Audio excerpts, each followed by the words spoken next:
Welcome this morning. I'm going to talk about the livestock meat I got.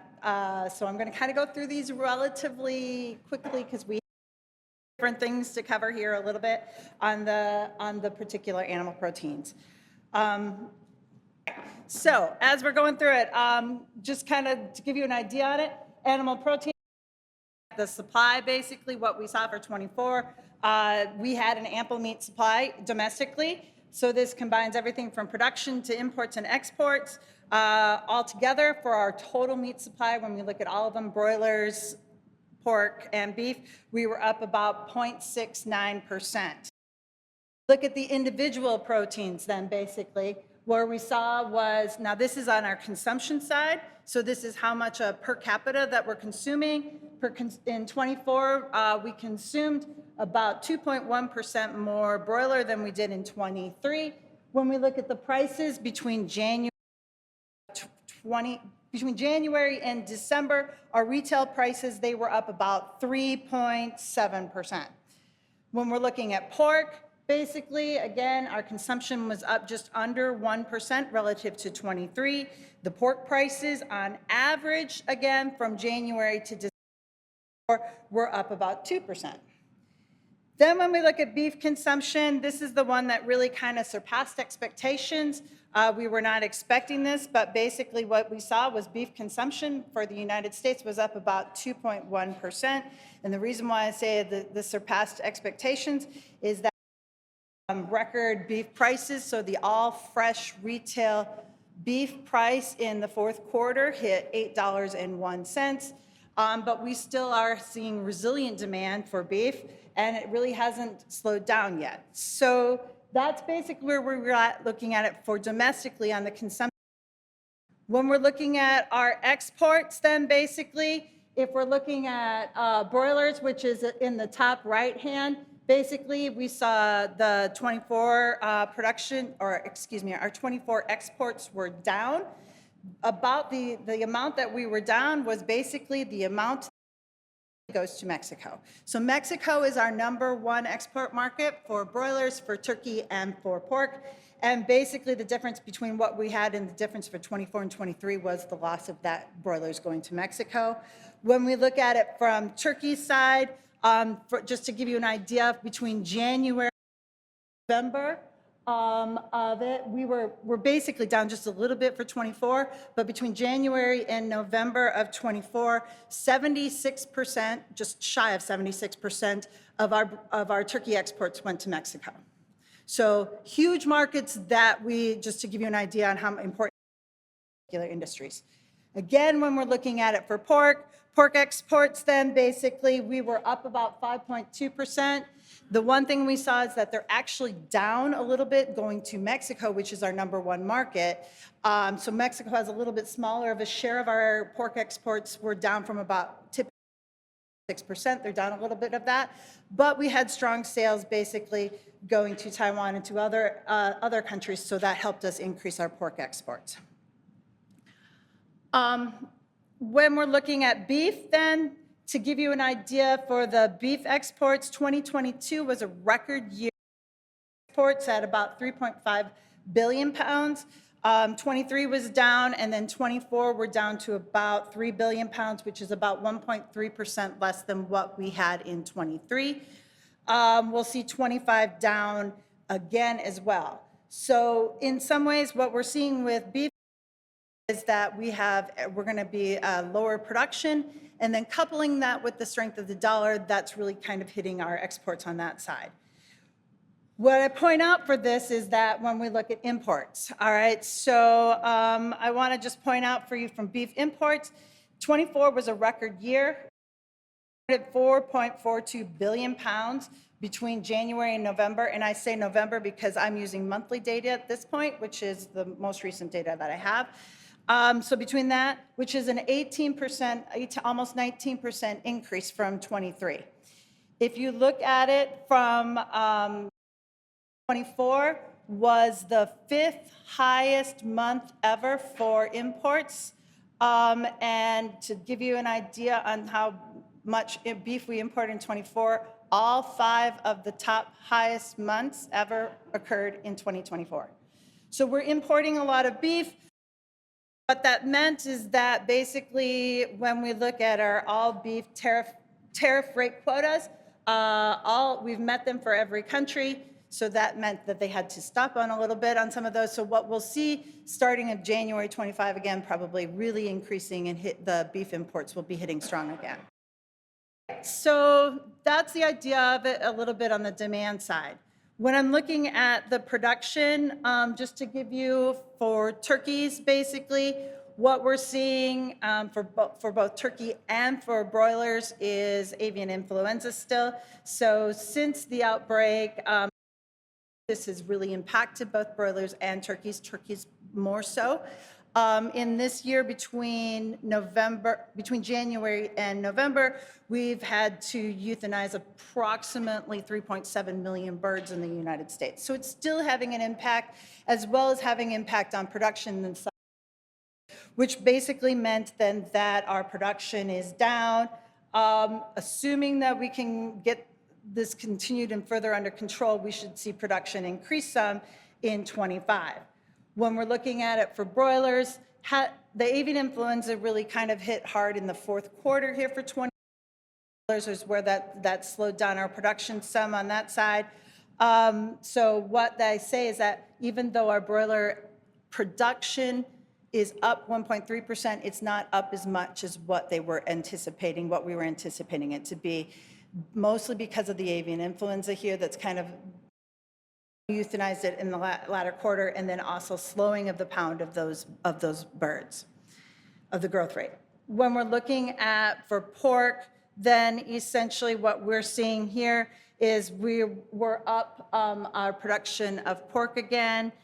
In there, we're up about 1.3 of that, and we should see, here's where I'm gonna back up. I'm keeping it that 25 will keep our increase in pork at about 1.42%. Why I say that is that the USDA has a quarterly report that comes out, hogs and pigs. Basically, that report kind of gave indication that we should pretty much be stable. But if you went back to the September report, and I'm looking at pigs per litter and then that would indicate that we should see an increase in production.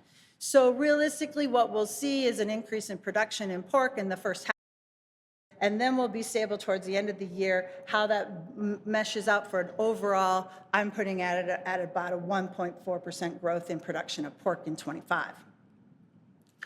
When I'm looking then at production for beef, what the story is here is we've got steer slaughter is here on the left side, heifer slaughter is up on the top right, and cow slaughter is down here on the bottom right. What we saw, again, is I'm looking at it through November, steer slaughter's up, heifer slaughter was down, and beef cow slaughter is significantly down.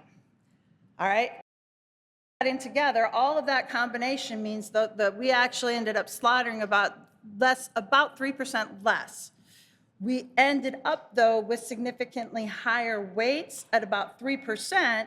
And so overall, if I'm looking at just U.S. domestic beef production, we're probably going to end the year at about 2% up, which is hugely surprising compared to what I was saying last year, in that we're going to see it go down. Well, we're still basically bringing those animals in, right? What that means, though, is that we've pushed a lot of animals forward, too, so we'll see that decline really happening in all right? And then going forward in 25, we're basically going to see about a 3% decline overall in the average for 25. Why we look at this is that basically this is basically my female cattle slaughter as a percentage of the cattle slaughter back to 1950, just to give you that idea. And the red line there is 50% if you can't see it. Basically, we had some times in the 70s where we were over 50%. And then basically since 22. So if I look at this just on the idea of, blow this up a little bit, so I got 2014, 24 for the last 10 years, we averaged 48.2%, basically in 24 is what we're averaging. So, and as an idea of that, if you look from 2019 is where we've been seeing this high. we are still basically having a large percentage then of our animals. And obviously, if I want to look at this, this is now heifer replacements that I'm holding back. We're still at about 39.4%, which if I'm looking at it from a contraction point, anything over 34.4%. So we're still in phase basically when I look at these numbers for it. So that basically means that in the report that comes out here in a couple of weeks, we're going to see that the 2025 herd is still smaller. Likely at about 86.8 million head, so down about 0.5%. And if we go for 26, at this point, any indication that we are starting to build the herd.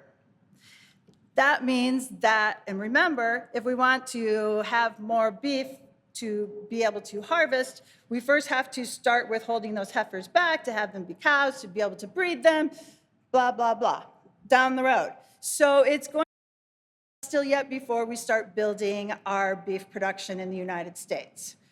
Couple that with one other part that we saw in is that we bring in about 1.5 million head of feeder cattle from Mexico. We've got New World screwworm, which has stopped all of those feeder animals. So there's no more imports of those. So we have less animals in the United States to place on feed. Now we aren't getting them from Mexico. And even though we see that cattle on feed right now is up 0.4%, of that is because we placed several of them earlier. We're going to have less animals to be able to place on cattle and feed. And from this year going forward, we're probably going to see this number significantly lower. All right. All that basically means is, again, going in 25, we'll see beef production about 3% lower. We'll see in 26 about another 3%. So lots of information, different industries there. Just to kind of give you a recap on this, it's up, downs, which ways I'm looking at it for prices. All right. So for the most part, if I'm looking at it for farm prices, broiler prices able to be going up a little bit. Turkey prices will probably, from a farm price, be going down in 25.